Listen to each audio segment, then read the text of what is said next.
Thank you for that very forced round of applause. I appreciate it. I guess just to begin with, this is my incredibly linear title, Me and What I've Done, age 33 and a third. I just put that in there because I like alliteration, basically, so that's in there.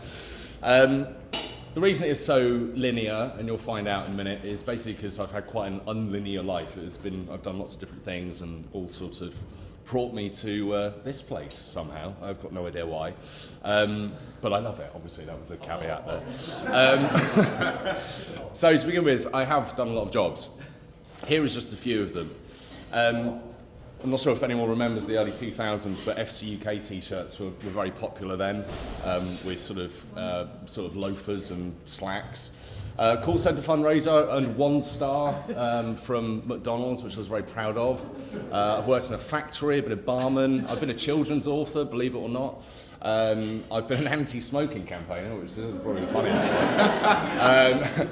I've been a basketball coach, I've worked in PR, I've done a lot of different things. And I know what you're all thinking. You're probably thinking, wow, Luke, that sounds really interesting, but a lot. Are you really going to take up half our lunchtime taking us through all of that? And of course, the answer is yes. So I'll take you from the beginning.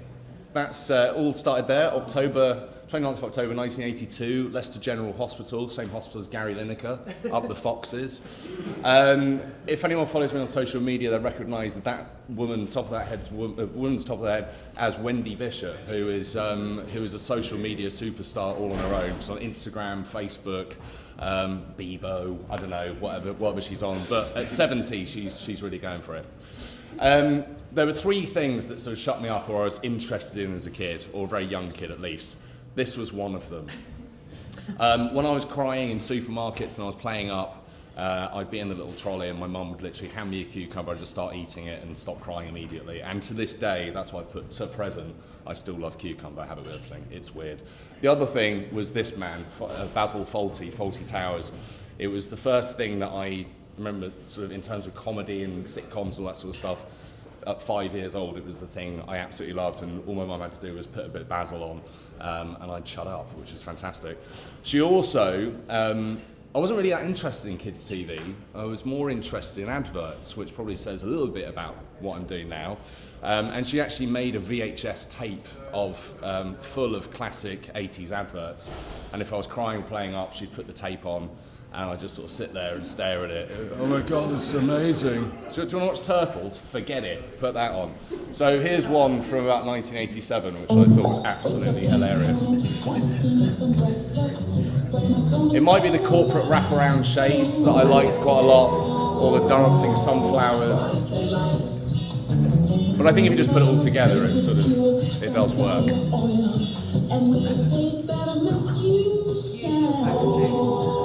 Masterpiece. They just don't make them like this anymore. Do you know what I mean? They don't make them like this. They don't. And they don't make margarine either, thank God. Well, they sort of do, but...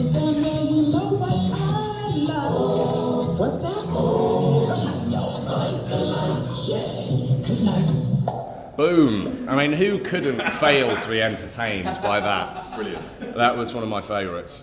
So when I was 6 years old, I had a bit of a family tragedy. My father unfortunately passed away, and me and my mum moved to Bournemouth. By the way, that's none of those are my mum. I don't actually know any of those women at all. I think it's just a picture from the 50s, but I'm sure she'd like to think she was one of them.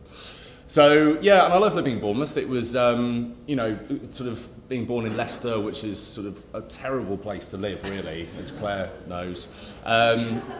Great football team, just not a great place to live. So moving to Bournemouth was actually fantastic. It's got amazing beaches, and I made friends really quickly, and I just sort of enjoyed being there. It felt like a bit more me. After a few years of just having a nice time and being 7 or 8 or 9, I watched this film. Does anybody know what this film is? Good.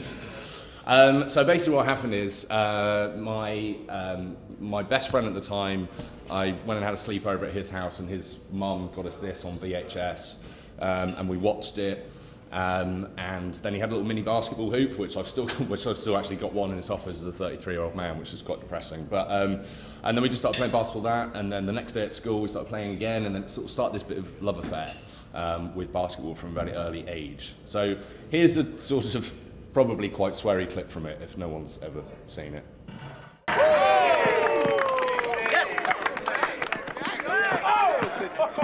I'm gonna just leave it up there. Give me some. You know I get.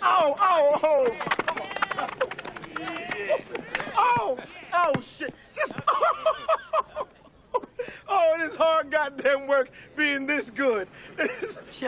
Whoa, okay. That's enough out of you, Woody.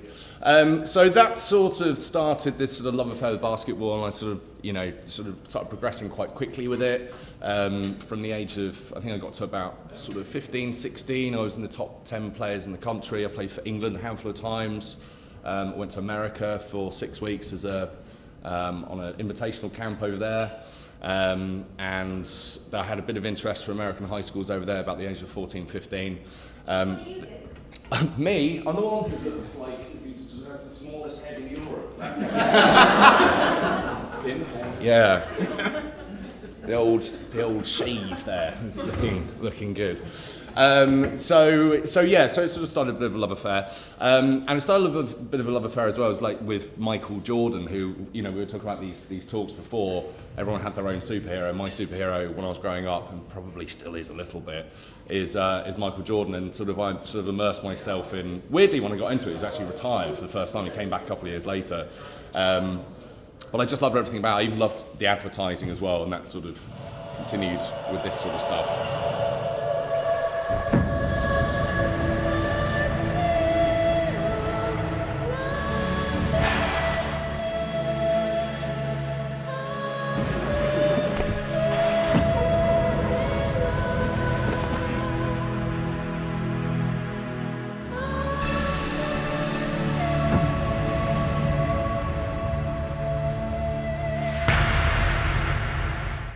Really simple, but I don't know what it was about the advert. I just loved it. I loved the cinematography. I just loved the soundtrack. It was all that sort of emotion and stuff that I felt about that sport at the time. And there was other stuff. This was one of his most famous quotes: "I can accept failure. Everyone fails at something, but I can't accept not trying." And that, to me, that felt like a very sort of polished Hollywood version of "go on, have a go. Doesn't matter. Do you know what I mean? Whatever it is, just have a go." And I sort of took that forward with what I was doing. I also had this book. My mum gave me this book. She saw how much I was into it. "I Can't Accept Not Trying, Michael Jordan on the Pursuit of Excellence." It was actually more of a pamphlet. It was about 30 pages long, but it was just his mantra about life and failure and competition and how you can better yourself and all that sort of stuff. And I don't know, I just loved it, and it was sort of my Bible, really. I just read it. I probably read it once a week for a long time. The problem was, with all this stuff going on with basketball, I was really enjoying it, I was good at it, I felt sort of at home with what I was doing. School took a little bit of a backseat. So this is one of my reports. That's me big yellow douchebag at the back there. And the thing I like about this from my electronics class in GCSE year 11, Luke's constant immature behaviour, it's not even sometimes, but constant immature behaviour has led to a lack of success, not just in some areas, all areas. So that was, not that I'm particularly proud of that, but it did sort of sum up what I was, my priorities at the time. And when I got back from America, when I was about 15, I had a bit of a wake-up call as well, because someone said this to me, a basketball coach in America. And really the reason for that is you actually take it into consideration. I mean, there's probably basketball is the second most sort of played sport in the world after football. So if you actually think about it, you've probably got about 50 million people, and in the NBA there's 400 spots. So it's probably quite unlikely that you're going to have the right level of athleticism, skill, determination, drive, luck, all of that stuff. So really for the next few years, that was my face pretty much every day. So it took me a couple of years to sort of regroup and figure out what I wanted to do. I sort of had this thing in my head. I was obsessed with adverts, with film, with music, and all that sort of stuff. So I just thought media. What am I going to do with that? So, like Dick Whittington, I packed 2 bags and got on the National Express to this place, which looks magnificent, doesn't it? But it was actually a terrible uni. It was it looks great on the outside, but inside it's actually 117th out of 121 in the country. But it was the only place I could get into with my, I'm going to be honest, relatively basic grades. But I did achieve one thing while I was there, which was to buy this hat and become editor of the student magazine. If anyone has been to Greenwich, they'll know that the Tea Clipper, the Cutty Sark, is based there, so that's obviously a fantastic title for a magazine. Why would you not call it that? And yeah, I probably won't read that, but it does sound a lot like me, unfortunately. So I did that for a couple of years. The course itself was really generic, and I sort of realised that I sort of wanted to move more into writing and TV, and I wasn't exactly sure what shape that would take. But doing that did actually get me an interview at this place, which was Ravensbourne College of Design and Communication, which is actually really well respected college that's, you know, sort of based in fashion and TV, in graphic design, and all the, you know, a lot of the sort of commercial arts really. Unfortunately, I didn't actually go to that one because I went to the one slightly before that, the last year, that was based here, which was basically a shed in Bromley. But that's fine. It was still good inside. I still learned a lot. I did a 2-year fast-track degree, content creation for broadcasting and new media. Don't really know what that means. It means something. It was basically colouring in. We made videos, and we wrote stuff, and we learnt about the internet, and we did lots of things. But it was a really, really good 2 years. I met some great friends. Me and my friends really just got into comedy a lot. We, you know, things like the Mighty Boosh, the Day to Day, Nathan Barley, The Office, all of those stuff. And I started, my heroes sort of started becoming writers. People like Peter Bainham, like Armando Iannucci, Steve Coogan, Ricky Gervais. And I don't know, that world sort of felt very natural. And obviously, anyone who knows me knows I was quite into So you don't poetry. think I can tell anecdotes? Can I just pop that down for a second? Right, I'll tell you an anecdote. In 1975, I was catching the London train from Crewe Station. It was very crowded. I found myself in a last-minute rush for the one remaining seat with a tall, good-looking man with colour-length hair. It was the 70s, Buckaroo.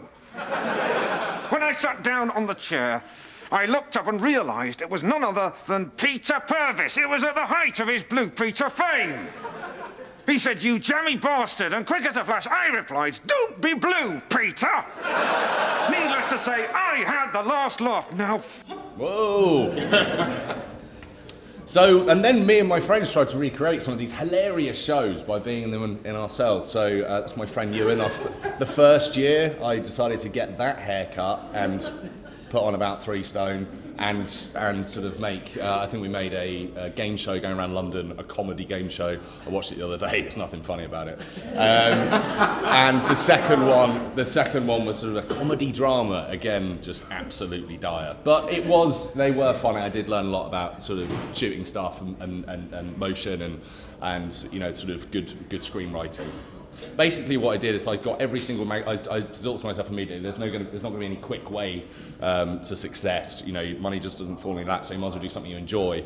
So I found every magazine I could find in my house and applied for work experience, and I ended up here. So that's better than Foxton's as a 22-year-old boy. And I don't really know what I did on it. There was a thing, if you look at the bottom of there, called Pornalikes. Not sure if anyone knows what that is, but it was a bit of an eye-opener, to say the least, on the first day when I was like, "Hello, I'm here for work experience." And the editor came over to me and went, "Right, you're on Pornalikes." I went, "What does that mean?" And he went, "Basically, you have to look through hardcore pornography for 3 days and then find videos that look like a celebrity." So after 3 days, I did manage to find someone like Ross Kemp and Tony from Hollyoaks. So that went in. And I stayed there for a while. Politics aside, you know, they are sort of mental now, and they sort of were then, but I didn't really think about that time when I was working there. I was just like, I've got a job somewhere, doing a thing, and I'm writing, and whatever. I say a lot of writing. There's not really like a lot of writing, does it? I mean, basically the top right, that's when I worked on sport. That's me learning how to cycle again with Lawrence Delalio. That's Gus going to Bournemouth Beach on the Sun bus to give beach balls to children. It was quite odd. That's me with the Britain's tallest man, so nearly there. I mean, I've got slightly off. And obviously some old Page Street girls as well. The other thing I thought as well when I was here is I got the opportunity to, they were like, "Oh, you do some writing stuff. Do you want to try maybe just doing some front of the camera stuff?" I was like, I went to Ravensbourne, I can do this, so might as well get this one out of the way. Hi, I'm Cole Cox, and this is Sun TV.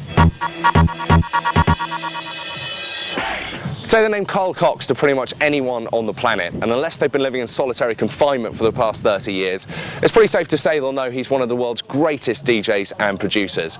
Now, just hours before his opening set of the season at Space, we thought we'd have a bit of a chinwag with the king of clubs himself. So that was the end of that.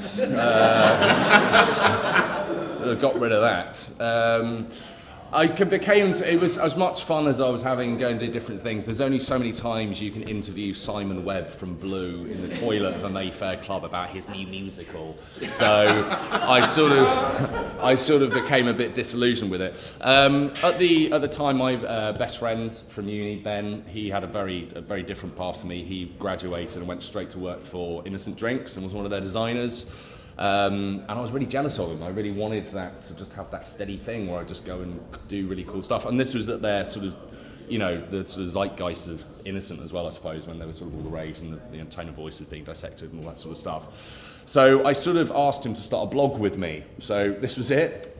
As you can see at the top, it was not really about anything particular. Design, words, social media, and nonsense. We didn't really know what we were doing. All we wanted to do was just sort of start a thing. And we did that for a couple of years. We wrote about, in the end, wrote about 100 posts, and I think I wrote about 94 of them, but that's because he actually had a job and I didn't. So, but we did actually end up, it did win us some work. We did approach some companies. We did something for Howie's, who are sort of outdoor clothing brand, based in Cardigan in Wales. That was, we actually did pretty well with that. That was commended by D&AD in 2011. That was basically, because I didn't really have a job, that was just me inside my house writing how crap it is about being inside my house, and that was it. So it didn't actually take me very long. I think I did that in about a week, but he actually typeset it beautifully. Things like that. So we found an old bike and let's do a weird fake advert that we can just put in the Howie's catalogue and see if people buy it, and they did, weirdly. We also branched out into t-shirts, went to New York and sold one to Mickey Rourke. Not sure if he still got it. I think it's unlikely, but... and we also, through Innocent as well, I wrote a children's story. He designed it. It's about a newt that eats hot curry paste and turns into a dragon. So if anyone wants to read that, feel free to come and grab it off me. Can't actually remember what happens. And then, so next, basically this book was published by HarperCollins, and that actually got me a job as a copywriter at HarperCollins, where I did things like this, this was the ultimate brief for me, this one. They just had a blank page, like, can we do an Alan Partridge advert? I was like, yes we can. The problem is, I wrote about 400 lines for that book, and the most generic one got picked, unfortunately. I thought we had some very witty ones in there, but never mind.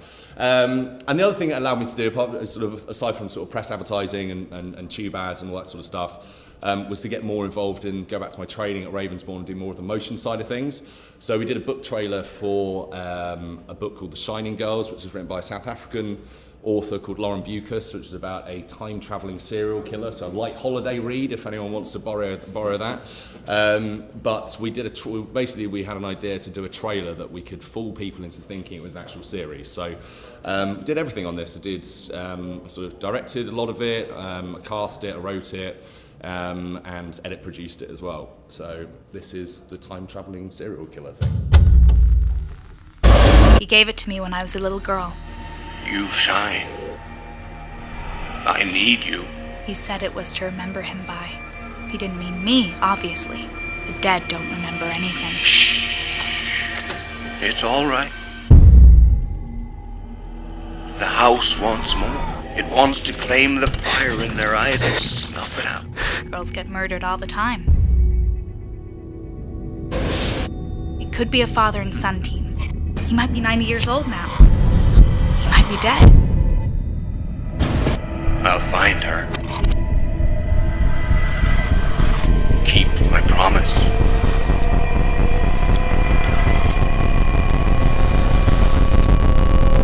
You shouldn't shine. You shouldn't make me do this.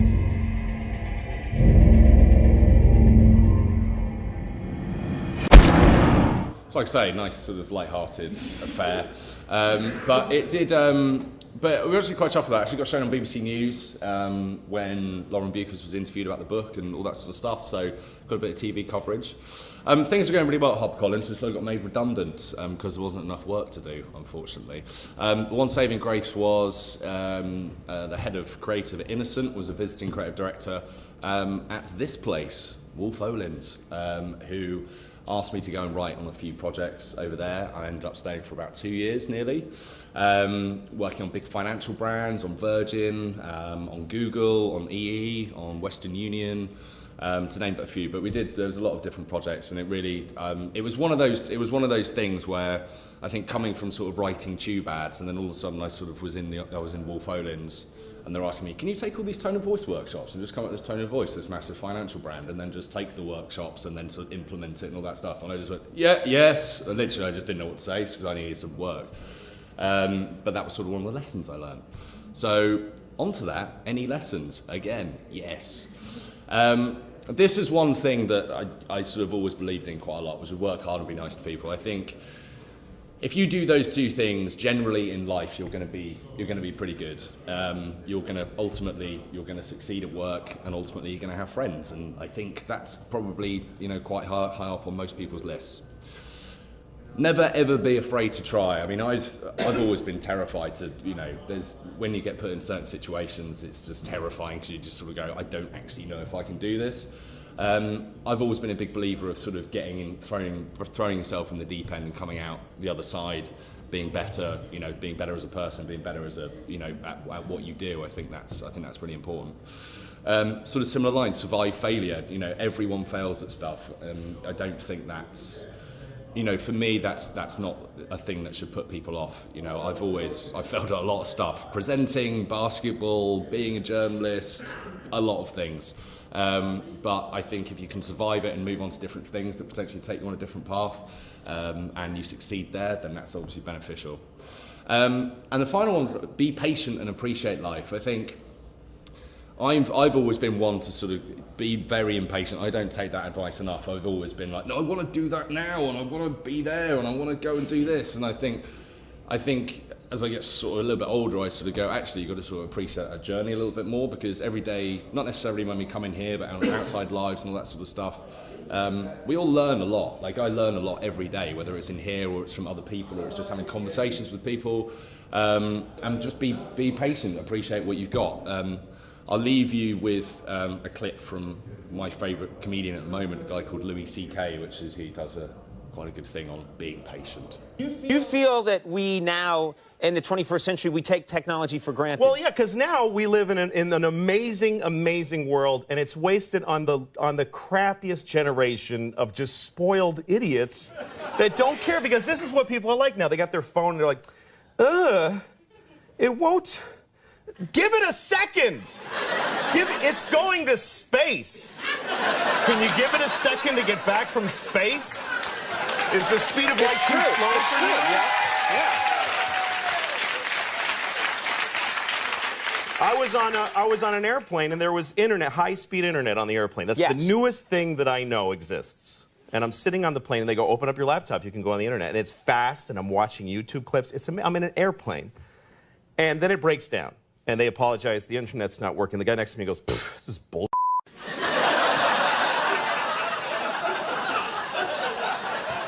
Like, how quickly the world owes him something he knew existed only 10 seconds ago. Right. Thanks a lot. Cheers.